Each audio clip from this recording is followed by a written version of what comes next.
एक बार एक फौजी से एटीएम गार्ड ने पूछा कि भाई आप डेली आते हो और 100 रुपए निकालते हो, इससे बढ़िया आप जरूरत के हिसाब से एक साथ क्यों नहीं निकाल लेते। तो उसके बाद जो फौजी ने जवाब दिया ना, वो आप लोगों को सुनना चाहिए। फौजी ने कहा कि मेरे बैंक अकाउंट से मेरी वाइफ का मोबाइल लिंक्ड है। जब मैं यहां से पैसे निकालता हूं तो मेरी वाइफ को एक मैसेज जाता है, जिसके बाद उसे और घर वालों को यह तसल्ली हो जाती है कि मैं जिंदा हूं।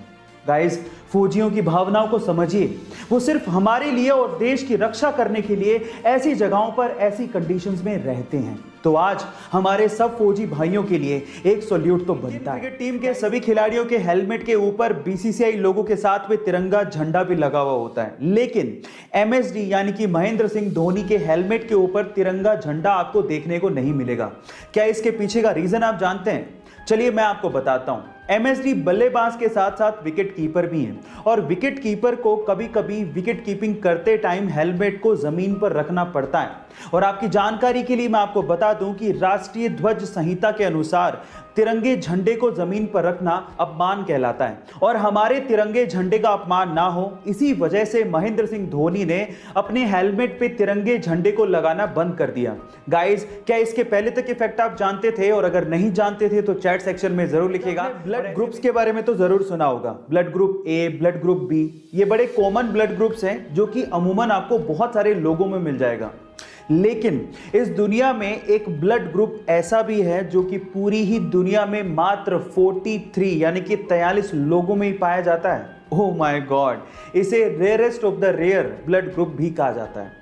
इस ब्लड ग्रुप का नाम है RH नल और क्योंकि ये इतना रेयर है कि पूरी दुनिया में सिर्फ 43 यानी कि 43 लोगों में ही ये पाया जाता है, इसलिए इसे गोल्डन ब्लड ग्रुप भी कहते हैं। सो गाइस, इसके पहले तक ये फैक्ट क्या आप जानते थे? और अगर नहीं जानते थे तो चैट सेक्शन में जरूर लिखिएगा। और ऐसे साल के थे तो आप क्या कर रहे थे, या आपके आसपास अगर कोई अभी 21 साल का है तो वो क्या कर रहा होगा? ऑब्वियसली वो अपने हायर एजुकेशन के बारे में सोच रहा होगा और फिर उसके बाद वो जॉब के बारे में सोचेगा। लेकिन 21 साल की उम्र में ही जयपुर राजस्थान के मयंक प्रताप सिंह इंडिया के सबसे यंगेस्ट जज बन गए हैं। जी हाँ गाइस, मयंक प्रताप सिंह ने अपनी LLB के जस्ट बाद राजस्थान का RJS यानी कि राजस्थान जुडिशियल सर्विस एग्जाम दिया और उसे पहले ही अटेम्प्ट में बिना कोचिंग के सहारे निकाल दिया। गाइस, अगर अगली बार आपसे कोई पूछे कि इंडिया का यंगेस्ट जज कौन है तो नाम याद रखिएगा, मयंक प्रताप सिंह। ऐसे दिन हमारे सामने अलग अलग तरह के मेम्स आते रहते हैं और हम लोग मेम्स को एंजॉय भी बहुत करते हैं। और डेफिनेटली आप लोगों ने किसी ना किसी मेम में ये हंसता हुआ आदमी का चेहरा तो जरूर देखा होगा।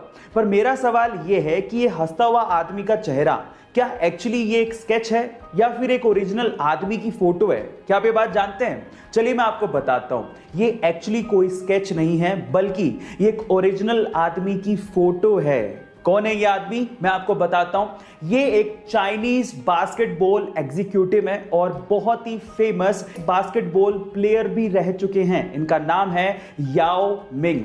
क्या इसके पहले तक ये फैक्ट आपको पता था? और अगर नहीं पता था तो चैट सेक्शन में जरूर लिखिएगा। और ऐसे अमेजिंग वीडियो